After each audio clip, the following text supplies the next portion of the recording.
योगी जांगड़ा नाम है हमारा। और हमारे हरियाणा यूट्यूब चैनल में आप सभी का स्वागत है। हरियाणा के अंदर विधानसभा इलेक्शन की सरगर्मियां शुरू हो चुकी है, चहल पहल शुरू हो चुकी है। और हम आज मौजूद है महेंद्रगढ़ जिले के अटेली विधानसभा में। तो अटेली विधानसभा में आज हमारे साथ मौजूद है शांतनु चौहान। शांतनु चौहान और SRK के तो चलो अभी दूसरे ग्रुप में चला गया है। तो SR ग्रुप के ये समर्थक है।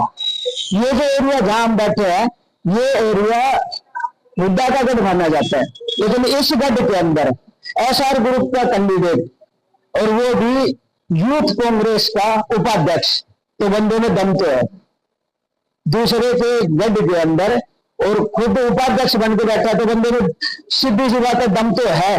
तो अब आज हम जानते हैं कि विधानसभा इलेक्शन की तैयारी आज उन्होंने शुरू करी है। अटेली से चल के कमीना पहुंचे। और कमीना की एक खास बात है, सबसे हर एक इलेक्शन को घुमाना जानता है, क्योंकि इसके अंदर वोट काउंट इतना है कि या तो बंदे को उठा देता है या बंदे को गिरा देता है। तो शांतनु चौहान जी, हमारे चैनल में आपका स्वागत है। आपका बहुत बहुत धन्यवाद और आपके सभी दर्शकों को मेरा नमस्कार कि आपने अपना समय निकाला एक युवा की आवाज उठाने के लिए। उसके लिए जाना साहब आपका बहुत बहुत धन्यवाद। तो शांतनु जी, आज का जो युग है ना, वो यूथ का है, और यूथ के आप उपाध्यक्ष है हरियाणा के, तो फिर इलेक्शन तो अपने आप बन जाता है। बाकी आपको क्या लगता है कि आज आपने शुरुआत करी है, पहला ही दिन है, इतनी गाड़ियां, इतने लोग, इतने नौजवान आपके साथ हैं, तो शुरुआत जहां से हो रही है वो बढ़ेगी या घटेगी, आपको क्या लगता है?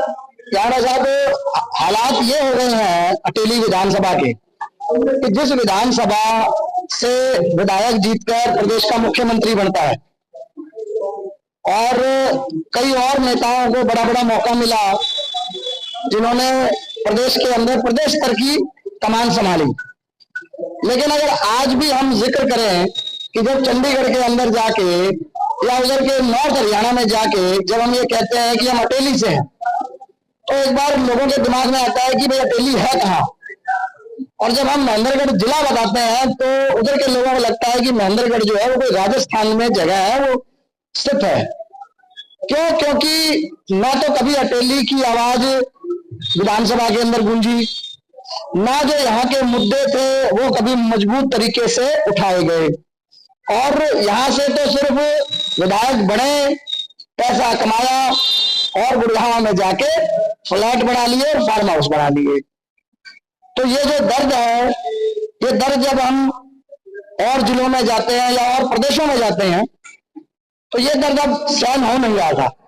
और मेरा गांव काटी है, पैतृक गांव, और मेरा बचपन काटी में निकला है, और मैं एक बड़े सामान्य से परिवार से संबंध रखता हूं, और ना कोई मेरे घर में कोई राजनीतिक पृष्ठभूमि थी, लेकिन उसके बावजूद भाइयों का, साथियों का प्यार मिला और चंडीगढ़ से अपनी छात्र राजनीति शुरू करी सब साथियों के दम पर। और उसी दम पर यूथ कांग्रेस में बड़े बड़े दिग्गज नेताओं के सामने लड़कर चुनाव जीता, और एक बार नहीं 2 बार जीता प्रदेश का।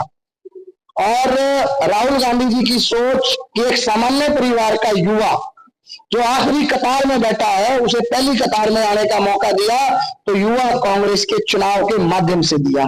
एक बात तो ही जाना साहब, ये अब रही कि स्तर बढ़ेगा या घटेगा।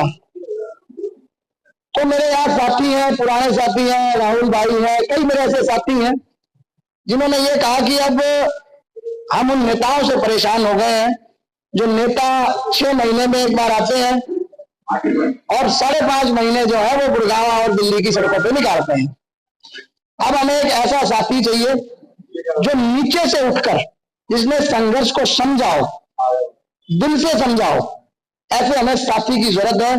उन्होंने मुझे प्रोत्साहन दिया, हौसला दिया, और लगातार 10 साल से मैं संगठन में काम कर रहा हूं, और संगठन ने भरोसा दिलाया है कि मजबूती से वो दिल्ली के अंदर मेरी लड़ाई लड़ेंगे। तो मैंने साथियों को यह वायदा किया है कि जिस अटेली को चंडीगढ़ दूर लगता था ना, इन सब ने मिलकर मौका दिया, तो जो सफर है ना कुछ तो 152 ने कम कर दिया, और रहा गया कसर, आपका भाई आपका बेटा ये सफर कम कर देगा। और हर दिन आप देखना कि ये भीड़ बढ़ती जाएगी साथियों की, और एक इस परिवार को चंडीगढ़ में ले जाकर बिठाने का काम और इनकी आवाज उठाने का काम पूर्ण रूप से करूंगा। चौहान साहब, आपने बताया कि महेंद्रगढ़ जिले को कोई नहीं जानता है, ठीक है, लेकिन 10 साल पहले तो कांग्रेस की सरकार थी, 10 साल पहले तो कांग्रेस की सरकार थी, उसके बाद भी ये सिचुएशन क्यों? देखो साहब, बात सरकार की नहीं होती है। सरकार में जाकर जो आपको यहाँ नुमाइंदा चुना, क्या वो अपनी बात सरकार तक पहुंचा पा रहा है या नहीं पहुंचा पा रहा? बात बड़ी ये है कि जो लोगों ने प्रतिनिधि चुना है, क्या उस प्रतिनिधि में इतना दम है कि उसने जाकर अटेली विधानसभा के लोगों की आवाज उठाई या नहीं उठाई? देखिए, बड़े बड़े दिग्गज बैठे हैं अटेली के अंदर भी, कुछ एक भारी भी है जो कि अटेली के अंदर आ रहे हैं, क्योंकि अटेली के अंदर आज तक ना कोई ऐसा ठोस नेता नहीं हुआ जो रुक के हर बार अटेली के अंदर अपनी छाप बना सके, अपनी पकड़ बना सके। यही वजह रही है कि हर बार कोई ना कोई भारी पहुंच जाता है, ठीक है, और भारी जो आ रहे हैं उनकी पकड़ भी एक हाई लेवल तक है, तो उनको काट के कैसे आप आगे बढ़ेंगे? देखिए साहब, ऐसा है, मैंने कहा कि 10 साल मैंने संगठन में काम किया है। आज मैं विधायक का चुनाव लड़ने के लिए आया हूं, लेकिन कई विधायक और कई एमपी संगठन ने मुझे मौका दिया और परमपिता परमात्मा ने आशीर्वाद रखा, वो बना के आया। देखिए, लोग यहाँ से होते हुए बाहर से आ गए, यहाँ से जीतकर गुड़गांव आ गए। मैं संगठन में पूरे प्रदेश के अंदर, मैं कोई एक जगह पे बैठने वाला व्यक्ति नहीं था कि मैं कहीं चंडीगढ़ में रहा हूं या गुड़गांव में रहा हूं। मैंने संगठन का काम किया है, और अब मैं उन शहरों को छोड़कर यहाँ आया हूं, और अभी तो उम्र ही बहुत छोटी है जयंत साहब, अब तो लकड़ियों तक अटेली विधानसभा के अंदर रहूंगा, क्योंकि जब संगठन में काम करता था तो संगठन के लिए दिल से काम करता था। जब अटेली के लिए काम करूंगा तो आखिरी दम तक अटेली के लिए काम करूंगा।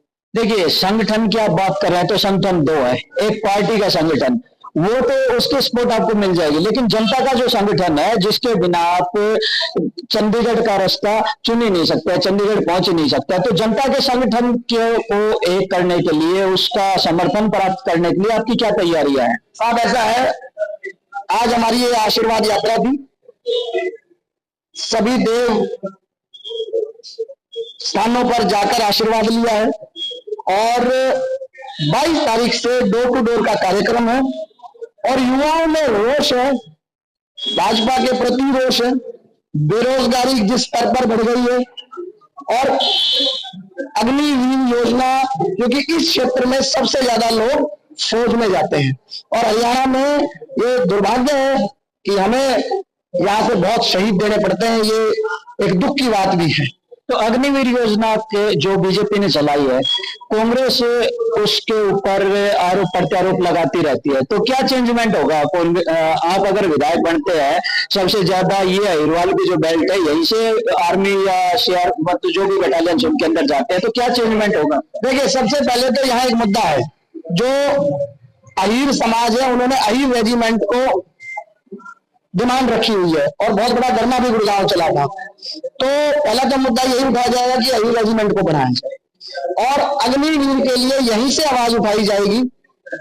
SYL का मुद्दा भी यहीं आके शुरू होता है, उधर के लोगों को तो पानी है, इधर पानी भी नहीं है, और जो फौज का मुद्दा है वो भी सबसे ज्यादा प्रदेश में यही है। तो यहाँ की आवाज बढ़कर उसको मुख्यता से चंडीगढ़ में भी, और जरूरत पड़ी तो दिल्ली में भी उठाएंगे। चौहान साहब, आज आपकी शुरुआत है, हम आपको बधाई देते हैं कि आपने शुरुआत करी है, और बेस्ट ऑफ लक कि आज जो काफिला आपके पीछे है पहले दिन से ही वो बढ़ता जाए, उसके साथ आपका रुतबा भी बढ़ता जाए, क्योंकि चौहान जो कम्युनिटी है वो आज के दिन बीजेपी के अगेंस्ट है, कहीं ना कहीं सुनने में आ रहा है, तो उस चीज का फायदा आप किस तरीके से उठा पाएंगे? देखिए साहब, मेरा 15 साल का तो राजनीतिक सफर है प्रदेश का, 3 साल मेरा सफर है छात्र राजनीति का। मेरे साथ पहले दिन से और आज तक सभी समाज के लोग, सभी जातियों के लोग, सभी धर्मों के लोग, जिन्होंने मुझे यहाँ तक पहुंचाया, उसमें मेरे जितने साथी हैं वो अलग अलग जातियों से आते हैं, अलग अलग समाज से, अलग अलग धर्म से हैं। मैं काम करूंगा सारे समाजों के लिए। अब अगर मैं क्षत्रिय समाज से बिलोंग करता हूं तो क्षत्रिय होने का मुझे हक भी तभी है, जो क्षत्रियों का इतिहास है वो इतिहास है कि जो दबाए हुए लोग हैं, जिनके हक की लड़ाई है, चाहे वो कलम से हो चाहे वो तलवार से हो। क्षत्रिय का इतिहास, क्षत्रिय लगाने से क्षत्रिय नहीं बनता है, क्षत्रिय गुणों से बनता है। अगर उन लोगों की लड़ाई मैं लड़ सकूंगा तभी मैं अपने समाज को भी ये कहूंगा कि मैं आप लोगों के लिए सही कैंडिडेट हूं। तो जो जिस जाति से मैं करता हूं, जाति गुणों से होती है। अगर मैं इन गुणों पे चल पाया, सभी को साथ लेकर चल पाया, जो दबे हुए लोग हैं उनकी आवाज उठा पाया, तभी मैं अपने समाज से भी रिक्वेस्ट यही करूंगा, तभी आप मुझे चुनना। देखिए, मेरा आपसे एक आखिरी सवाल। बीजेपी लोकसभा इलेक्शन में जीतकर और सेंटर में अपनी सरकार बना चुकी है। बीजेपी पार्टी के बड़े बड़े नेताओं की अटेली के ऊपर नजर है, वो अपना ग्राउंड अटेली के अंदर तैयार करने में जुटे हुए हैं।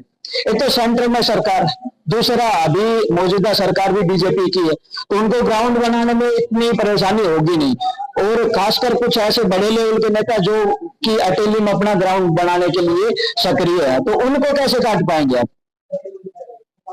एक काटी का रहने वाला जब पंजाब विश्वविद्यालय में जाके एक बड़ी कम्युनिटी से, वहां की एक अलग कम्युनिटी है, उससे जब लड़ सकता है और उसके बाद यूथ कांग्रेस के 2 चुनाव में बड़े बड़े नेताओं के सामने लड़ सकता है, इन नेताओं को तो कुछ मानते ही नहीं है। लड़ने का मादा है, संघर्ष की नीति है, दोनों को मिला के इन साथियों के दम से जितना बड़ा नेता है उनके सामने लड़ूंगा और छाती ठोक के लड़ूंगा। जाना साहब, शांतनु चौहान, हमारी तरफ से आपको हम बधाई देते हैं, हमारी तरफ से, हमारे चैनल की तरफ से, हमारे दर्शकों की तरफ से, कि आज की जो आपकी शुरुआत है ना, ये और जो काफिला है वो दिन ब दिन बढ़ता जाए और आप प्रगति करें इस क्षेत्र में, अपनी एक अलग छाप बनाए, क्योंकि युवा नेता आज के दिन समाज को यूथ की जरूरत है और कुछ कर सकता है, यूथ को यूथ ही जान सकता है। तो इसके लिए आपने हमारे चैनल को समय दिया, उसके लिए आपका बहुत बहुत धन्यवाद। बहुत बहुत धन्यवाद जाना साहब। और यही चाहेंगे कि आप भी लोगों की इसी तरीके से जो हक की लड़ाई है उसकी आवाज अपने चैनल के माध्यम से उठाएं, और मेरी भी आपको शुभकामनाएं हैं कि आप और अच्छे अच्छे तरक्की करें। बहुत बहुत धन्यवाद जाना साहब। तो ये हमारे साथ आज मौजूद थे शांतनु चौहान, जो कि कांग्रेस से हरियाणा प्रदेश के यूथ के उपाध्यक्ष हैं। विधानसभा इलेक्शन में तैयारी करी अटेली हल्के से। तो हमारी अगली वीडियो के लिए शेयर और लाइक सब्सक्राइब करते रहिए और हमें ऐसे ही जनता की आवाज उठाते रहेंगे हमारे चैनल के जरिए। जय हिंद, जय भारत।